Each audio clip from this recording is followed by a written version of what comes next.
Hi friends, welcome back to Divya's kitchen. ഇന്ന് ഞാൻ നിങ്ങളുമായിട്ട് ഷെയർ ചെയ്യാൻ പോകുന്നത് ഒരു ഇറച്ചിച്ചോറിൻ്റെ റെസിപ്പിയാണ്. എല്ലാവർക്കും അറിയാവുന്ന റെസിപ്പി ആയിരിക്കും, അറിയാത്തവർക്ക് വേണ്ടിയിട്ടാണ് ഞാനിവിടെ ഷെയർ ചെയ്യുന്നത്. അപ്പോൾ ഇന്നത്തെ ഈ റെസിപ്പി എല്ലാവർക്കും ഇഷ്ടപ്പെടുമെന്ന് വിചാരിക്കുന്നു. ഇഷ്ടപ്പെടുകയാണെങ്കിൽ ലൈക്ക് ചെയ്യാനും ഷെയർ ചെയ്യാനും അതുപോലെ നിങ്ങളുടെ അഭിപ്രായങ്ങൾ കമൻറ്റായി അറിയിക്കാനും മറക്കരുത്. ആദ്യമായിട്ട് കാണുന്നവരാണെങ്കിൽ സബ്സ്ക്രൈബ് ചെയ്ത് സപ്പോർട്ട് ചെയ്യുകയും ചെയ്യാം. അപ്പോൾ ഇന്നത്തെ റെസിപ്പി ഞാൻ കുക്കറിലാണ് ചെയ്തിരിക്കുന്നത്. നിങ്ങൾക്ക് ഏത് പാത്രത്തിലും ചെയ്തെടുക്കാം കേട്ടോ. അപ്പോൾ നേരെ വീഡിയോയിലേക്ക് പോവാം. അപ്പോൾ നമ്മളിവിടെ 1.5 കിലോ അരിയാണ് എടുത്തിട്ടുള്ളത്. സാധാ ബിരിയാണി റൈസ് തന്നെയാണ് കേട്ടോ എടുത്തിട്ടുള്ളത്. ഈ ഒരു പാത്രത്തിനാണ് ഞാൻ അളന്നിരിക്കുന്നത്. അപ്പോൾ ഇത് നന്നായിട്ട് കഴുകി എടുത്തതിന് ശേഷം നമുക്ക് കുറച്ച് വെള്ളത്തിൽ ഇട്ടിട്ട് 1/2 മണിക്കൂർ കുതിർത്തെടുക്കാം കേട്ടോ. ഇനി നമ്മുടെ മസാലകൾ നോക്കാം. അപ്പോൾ 2 കിലോ ചിക്കൻ എടുത്തിട്ടുണ്ട്. അതിലേക്ക് 3 ടേബിൾ സ്പൂൺ സൺഫ്ലവർ ഓയിൽ, ആവശ്യത്തിന് ഉപ്പ്, 1/4 കപ്പ് തൈര്, 1 ടേബിൾ സ്പൂൺ നെയ്യ് എടുത്തിട്ടുണ്ട്. അതുപോലെ 5 സവാള കനം കുറച്ച് കട്ട് ചെയ്തതാണ്, 2 ചെറിയ തക്കാളി കട്ട് ചെയ്തെടുത്തിട്ടുണ്ട്, ഒരു 10 അല്ലി വെളുത്തുള്ളി, 2 കഷ്ണം ഇഞ്ചി, 3 പച്ചമുളക് 3 കൂടിയും ചതച്ചെടുത്തതാട്ടോ. അതുപോലെ 1 പിടി മല്ലിയില, 1 പിടി കറിവേപ്പില, 1 പിടി പുതിനയില എടുത്തിട്ടുണ്ട്. ഇനി പൊടികളായിട്ട് 1.5 ടേബിൾ സ്പൂൺ മല്ലിപ്പൊടി, 1 ടേബിൾ സ്പൂൺ മഞ്ഞൾപ്പൊടി, 1 ടേബിൾ സ്പൂൺ നിറയെ മുളക് പൊടി, 1/2 ടീസ്പൂൺ പെരിഞ്ചീരകം, അതുപോലെ 1 ടേബിൾ സ്പൂൺ കുരുമുളക് പൊടിച്ചതും എടുത്തിട്ടുണ്ട്. ഇനി നമ്മളിതിലേക്ക് 1 നാരങ്ങയുടെ നീരും കൂടിയും ചേർത്ത് കൊടുക്കുന്നുണ്ട് കേട്ടോ. 1 നാരങ്ങ എടുത്തിട്ടുണ്ട്. പിന്നെ ഇവിടെ എടുത്തിരിക്കുന്നത് ഒരു 10 ഏലക്കായ എടുത്തിട്ടുണ്ട്, 2 ജാതിപത്രി, ചെറിയൊരു ജാതിക്കുരുവിൻ്റെ ചെറിയൊരു കഷ്ണം എടുത്തിട്ടുണ്ട്, 4-5 പട്ട, ഒരു 8 ഗ്രാമ്പു, ഇവയൊക്കെയാണ് എടുത്തിട്ടുള്ളത്. ഇനി ആദ്യം തന്നെ നമുക്ക് ഈ സ്പൈസസ് ഒക്കെ ഒന്ന് റോസ്റ്റ് ചെയ്തിട്ട് പൊടിച്ചെടുക്കാം കേട്ടോ. അതിനായിട്ട് ഞാനിവിടെ ഒരു കടായി അടുപ്പിൽ വെച്ചിട്ടുണ്ട്. ലോ ഫ്ലെയിമിലിട്ടിട്ട് വേണം ഇത് റോസ്റ്റ് ചെയ്യാനായിട്ട്. എന്നിട്ടിത് ചൂടാറിയതിന് ശേഷം നമ്മുടെ മിക്സിയുടെ ജാറിലിട്ടിട്ട് നന്നായിട്ടൊന്ന് പൊടിച്ചെടുക്കുക. ഇതുപോലെ ചേർക്കണമെങ്കിൽ ഇതുപോലെയും ചേർത്ത് കൊടുക്കുക കേട്ടോ. ഞാൻ പൊടിച്ചിട്ടാണ് ചേർക്കുന്നത്. അത് തണുത്ത് വരട്ടെ, അപ്പോഴേക്ക് നമുക്ക് മസാല വഴറ്റിയെടുക്കാം. അപ്പം ഞാനിവിടെ വലിയൊരു കുക്കറാണ് എടുത്തിട്ടുള്ളത്. അതിലേക്ക് സൺഫ്ലവർ ഓയിൽ ഒഴിച്ചു കൊടുത്തിട്ടുണ്ട്. അതുപോലെ 1 ടേബിൾ സ്പൂൺ നെയ്യും കൂടി ഒഴിച്ചു കൊടുക്കുക. ഹൈ ഫ്ലെയിമിലിട്ടിട്ട് തന്നെയാണ് കേട്ടോ ഇപ്പം ഞാൻ ഇതൊക്കെ ചെയ്തെടുക്കുന്നത്. ഇനി ഇതിലേക്ക് നമ്മൾ നേരത്തെ കട്ട് ചെയ്ത് വെച്ചിരിക്കുന്ന സവോള ചേർത്ത് കൊടുക്കാം. മസാല കൂടുതൽ ഇഷ്ടമുള്ളവർക്ക് സവോളയുടെ എണ്ണം കൂട്ടാം കേട്ടോ.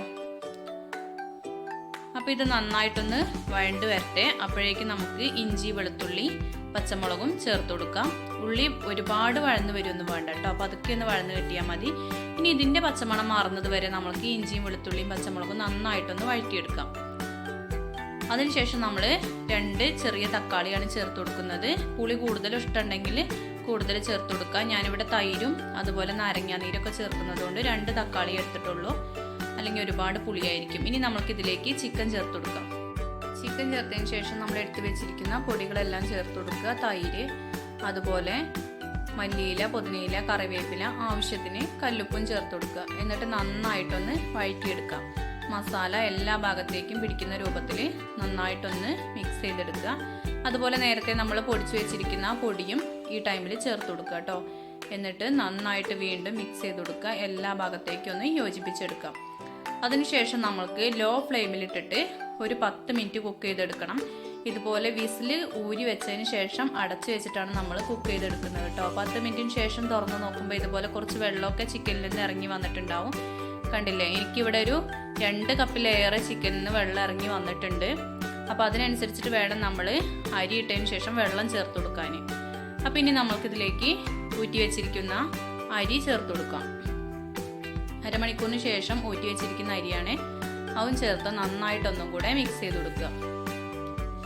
ഇത് മിക്സ് ചെയ്തെടുത്തതിന് ശേഷം നമ്മൾ ഏത് പാത്രത്തിനാണോ അരി എടുത്തത് ആ പാത്രത്തിന് 1.5 പാത്രം വെള്ളമാണ് നമുക്കിവിടെ ഒഴിച്ചു കൊടുക്കേണ്ടത്.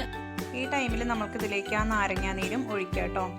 അതുപോലെ ഈ ചിക്കനിൽ നിന്ന് കുറച്ച് വെള്ളം ഇറങ്ങി വന്നതുകൊണ്ടാണ് ഞാൻ ഇവിടെ 1 പാത്രം വെള്ളം ഒഴിച്ചു കൊടുത്തിട്ടുള്ളൂ. അപ്പോൾ നമ്മൾ സാധാ പാത്രത്തിലാണ് വെക്കുന്നതെങ്കിൽ 2 പാത്രം വെള്ളം വെക്കണം കേട്ടോ. 1 പാത്രം അരിക്ക് 2 പാത്രം വെള്ളമാണ് എടുക്കേണ്ടത്. അറിയാത്തവർക്ക് വേണ്ടിയിട്ടാണ് പറയുന്നത്. ഉപ്പൊക്കെ ടെസ്റ്റ് ചെയ്തിട്ട് ഉപ്പില്ലെങ്കിൽ വീണ്ടും ചേർത്ത് കൊടുക്കുക. ഇനി ഇത് ലോ ഫ്ലെയിമിൽ വെച്ച് 20 മിനിറ്റ് കുക്ക് ചെയ്യുക. അപ്പോൾ ഇതുപോലെ 1 വിസിൽ വരും. അപ്പോൾ 1 വിസിൽ വന്ന ഉടനെ തന്നെ ഓഫാക്കി ഇടുക കേട്ടോ. അപ്പോൾ ഇനി എയറൊക്കെ പോയതിന് ശേഷം നമുക്ക് തുറന്ന് നോക്കാം. കണ്ടില്ലേ, അടിപൊളിയായി വന്നിട്ടുണ്ട്. നല്ലൊരു മണം വരുന്നുണ്ട് കേട്ടോ. അപ്പോൾ എല്ലാവരും ഈ രീതിയിലൊന്ന് ഇറച്ചിച്ചോറ് തയ്യാറാക്കി നോക്കണം കേട്ടോ. അപ്പോൾ കണ്ടില്ലേ, അരിയൊക്കെ നന്നായി സോഫ്റ്റായി വെന്ത് വന്നിട്ടുണ്ട്. കുക്കറിൽ വെക്കുമ്പോൾ നമ്മുടെ ചോറ് നല്ല സോഫ്റ്റ് ആയിരിക്കും കേട്ടോ. ചിക്കനും ചോറൊക്കെ നല്ല ടേസ്റ്റാണ് കഴിക്കാൻ. അപ്പോൾ നമ്മളിവിടെ വലിയൊരു പാത്രത്തിലേക്ക് ഇത് മാറ്റി കൊടുത്തിട്ടുണ്ട്. അടിയൊന്നും ഒട്ടും ഒട്ടിപ്പിടിച്ചിട്ടില്ല. അപ്പോൾ ഇന്നത്തെ ഇറച്ചിച്ചോറിൻ്റെ കൂടെ സൈഡ് ഡിഷായിട്ട് തൈര് കൊണ്ടൊരു സലാഡും അതുപോലെ സുർക്ക കൊണ്ടൊരു സലാഡും ഞാൻ തയ്യാറാക്കിയിട്ടുണ്ട്. നല്ല ടേസ്റ്റാണ് ഇതിൻ്റെ കൂടെ കഴിക്കാനായിട്ട്. അപ്പോൾ ഇന്നത്തെ വീഡിയോ എല്ലാവർക്കും ഇഷ്ടപ്പെട്ടു വിചാരിക്കുന്നു. ഇഷ്ടപ്പെടുവാണെങ്കിൽ എല്ലാവരും ഒന്ന് ട്രൈ ചെയ്ത് നോക്കുക. ട്രൈ ചെയ്തതിന് ശേഷം ഫീഡ്ബാക്ക് കമൻറ്റ് ബോക്സിൽ അറിയിക്കാൻ മറക്കരുത്. താങ്ക്